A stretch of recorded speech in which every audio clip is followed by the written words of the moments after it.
안녕하세요, 원테크뷰 원테크입니다. 제가 지난번에 양양의 서핑 포인트 5곳을 추려서 소개해드렸었잖아요. 근데 사실 그 5곳 말고도 국토의 삼면이 바다로 둘러싸여 있는 대한민국에서는 동서남해 어디서나 서핑을 할 수가 있거든요. 그런데 왜 서핑을 하려면 양양인가? 양양이 왜 서프시티로 거듭나고 있는가? 그 이유에 대해서도 오늘 5가지로 정리를 해서 설명해 드리겠습니다. 구독, 좋아요.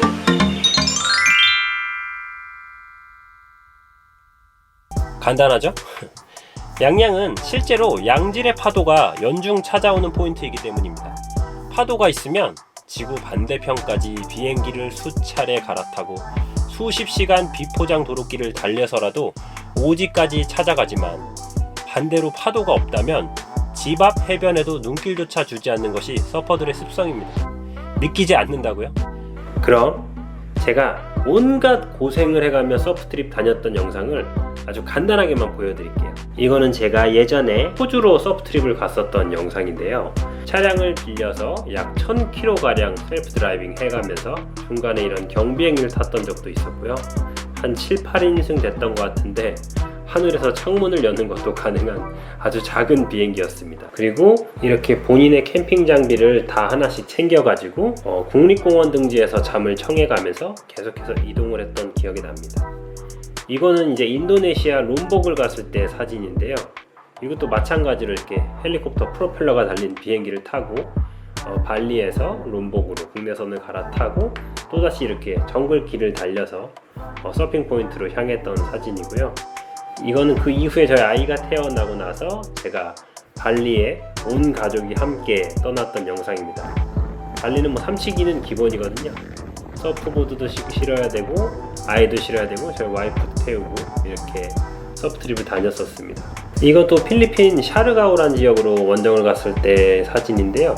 필리핀 내에서도 항공편을 국내선으로 한 번인가 갈아탔었고, 그 이후에 이런 작은 배로 갈아타서 4-5시간인가 더 갔었던 것 같아요. 그래서 다들 일행들과 제가 지쳐서 이렇게 고생을 하면서 샤르가오란 포인트에 도착을 했었던 기억이 나고요.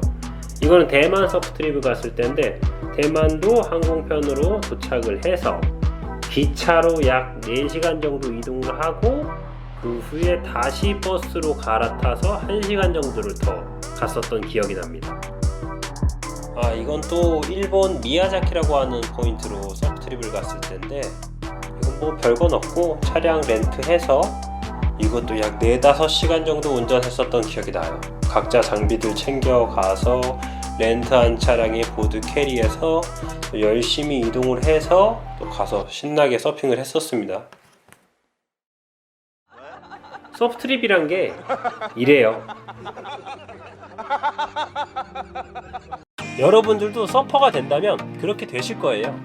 그렇기 때문에 서퍼들의 왕래를 결정하는 것은 다른 그 무엇도 아닌 오직 파도 하나뿐입니다. 그렇지만 아직 서핑을 접해보지 않은 분들은 강원도 양양, 동해에서 무슨 서핑이냐, 파도가 치는 걸 한 번도 본 적이 없다 하는 분들도 많으실 거예요. 실제로 보신 적이 없는 분들이 많으니까 그렇겠죠? 하지만 동해는 실제로 한여름에는 큰 파도가 잘 들어오지 않습니다.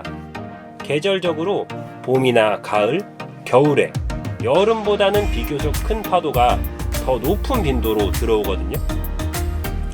또 서핑은 한여름에만 가능할 거라고 생각하는 경우가 많지만, 사실 서핑은 장비를 갖추면 사계절 내내 즐길 수 있어요.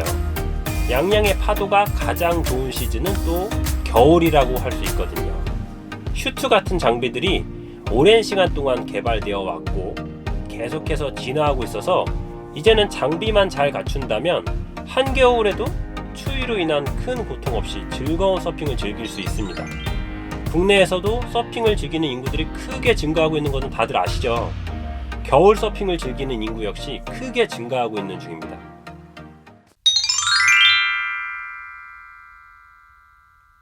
다시 원점으로 돌아가서 아직 서핑에 대해서 잘 알지 못하는 일반인 분들은 한여름 피서철에 서핑에 입문하고 싶어 하시는 분들이 많거든요. 그런데 제가 아까 한여름에는 파도의 크기가 크지 않다고 말씀드렸죠. 그렇기 때문에 사실 입문하기는 더 수월하다고 할 수 있습니다. 입문할 때는 파도가 너무 크면 보드를 컨트롤하기 어렵고 파도를 감당하기도 어렵기 때문에 굉장히 무섭고 또 위험할 수도 있거든요. 그래서 입문은 파도의 크기가 작은 편이 시작하기 더 좋습니다. 또 양양의 서핑 포인트는 대부분 또 수심이 얕고 해저 지형 역시 대부분 또 모래바닥으로 이루어져 있어서 안전하기까지 하거든요. 뭐 거대한 파도가 밀려 들어오는 해외 유명 서핑 포인트들은 바닥이 딱딱한 돌이나 산호등으로 이루어져 있는 경우가 많기 때문에 상급자들에게 파도가 좋은 포인트라고 해서 그게 꼭 입문자에게도 좋은 포인트란 이야기는 아닙니다. 그로 인해서 결과적으로 양양은 파도가 조금 약한 한여름에 입문하기에 너무 좋고 또 거기서 재미를 느꼈다면 봄, 가을, 겨울에 조금 더 강한 파도가 찾아오게 되기 때문에 1년 내내 서핑을 즐기기 너무 좋은 포인트라고 할 수 있습니다.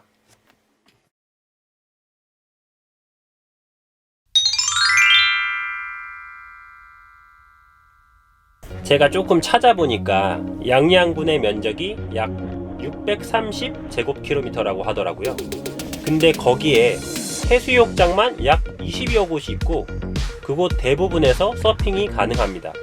이게 실제로 어떤 정도의 면적인지는 제가 가늠하기 어렵지만 비율적으로 봤을 때 이건 대한민국의 동서남해 해변을 보유하고 있는 모든 시군구 대비 가장 많은 서핑 포인트를 가지고 있는 수치라고 할 수 있습니다. 그러니까 일단 양양으로만 오면 수많은 해변 중에서 또 내가 원하는 포인트를 골라 입수할 수 있다는 얘기죠.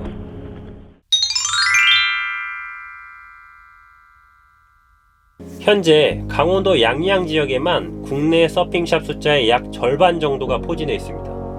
그로 인해서 문 열려있는 슈퍼 하나 찾기가 어려웠던 한적한 바닷가 마을이 어느새 서핑샵은 물론 편의점과 카페 등 대도시에서나 만날 수 있던 명소들이 늘어나며 양양은 명실공히 서프시티로 되살아났습니다. 양양군에서도 이런 흐름을 발빠르게 받아들여서 예전에는 그저 송이와 연어만으로 명맥을 이어왔었다면 최근에는 서프시티 양양으로 거듭나기 위해서 서퍼들을 위한 다양한 니즈를 받아들이고 있습니다. 여러 가지가 있는데요. 서퍼들은 서핑을 하는 내내 물에 들어가 있기 때문에 시간을 확인하기 어려운 경우들이 있는데 그런 서퍼들이 시간을 쉽게 확인할 수 있도록 해변에 높은 시계탑을 설치하는가 하면 해변에서 또 바로 소금물과 모래를 씻고 나올 수 있는 간이 샤워기도 있고요. 그리고 아까 말씀드렸듯이 추운 겨울에도 서핑을 즐기는 서퍼들이 늘어나고 있다고 했잖아요. 그런 서퍼들을 위해 추운 계절에 서핑을 할 때 체온이 떨어졌을 때 눕힐 수 있는 야외 자쿠지도 운영이 되고 있습니다. 이런 거 다 공짜예요. 그 외에도 서핑 트레이닝을 위해서 서퍼들이 다양한 트레이닝을 하는데요. 예를 들어 스케이트보드 등을 통해서 서핑에 근접한 동작을 육상에서 연습하는 걸 랜드 서핑이라고 하거든요. 이런 랜드 서핑 시설 역시 타 지역과는 비교하기 어려울 정도로 다양하게 갖추어져 있고 계속해서 늘어나는 중입니다.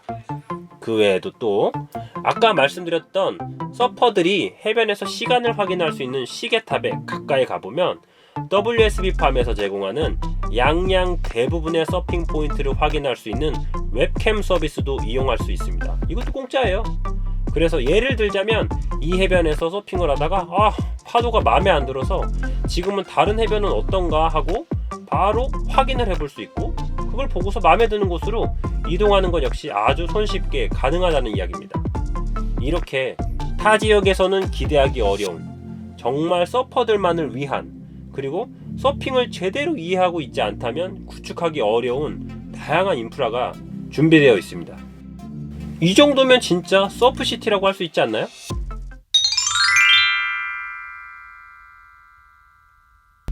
서울 양양 고속도로가 2017년 개통했잖아요. 예전에는 서울에서 영동 고속도로를 통해 200km가 넘는 거리를 돌아와야 했었다면 서울 양양 고속도로는 서울 양양 간 최단 거리가 150km 수준에 달할 정도로 굉장히 가까워져서 수도권의 서퍼들이 양양으로 굉장히 편하게 드나들 수 있게 됐다고 볼 수 있습니다. 그래서 직선 거리로는 사실 서울에서 훨씬 더 가깝지만 실제로 운전을 해보면 양양으로 오는 게 더 빠르고 쾌적해서 양양으로 서핑을 하러 오는 분들이 더 많아졌습니다. 어떠셨나요? 오늘 말씀드린 것 외에도 사실 양양에서의 서핑은 수많은 메리트와 매력이 있습니다. 또 여러가지 장점들을 나름 덩어리로 묶어서 소개해드리는 바람에 이 정도인 거예요. 근데 오해를 하지 않아 주셨으면 좋겠는 게, 저는 절대로 타 지역이나 다른 서핑 포인트를 비하하고 평가절하하고자 이 컨텐츠를 만든 건 아닙니다. 제일 처음 말씀드렸지만 사실 서퍼들의 모든 평가 기준의 최우선 순위는 파도입니다. 그래서 양양이 좋을 때가 있으면 또 다른 곳이 좋을 때도 있거든요. 그러면 양양에서 주로 서핑을 하는 저나 다른 분들도 다른 곳으로 서핑을 하러 가요. 그건 역시 서핑의 수많은 매력 중에 하나고요.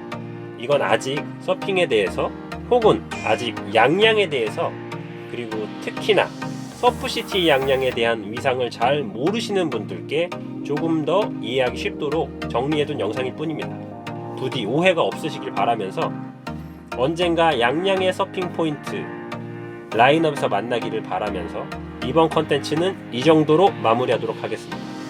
이 영상이 도움이 되셨다면 꼭 원테크뷰 채널에 구독과 좋아요 버튼을 눌러주세요. 제가 영상을 제작하는 데 큰 힘이 됩니다. 감사합니다.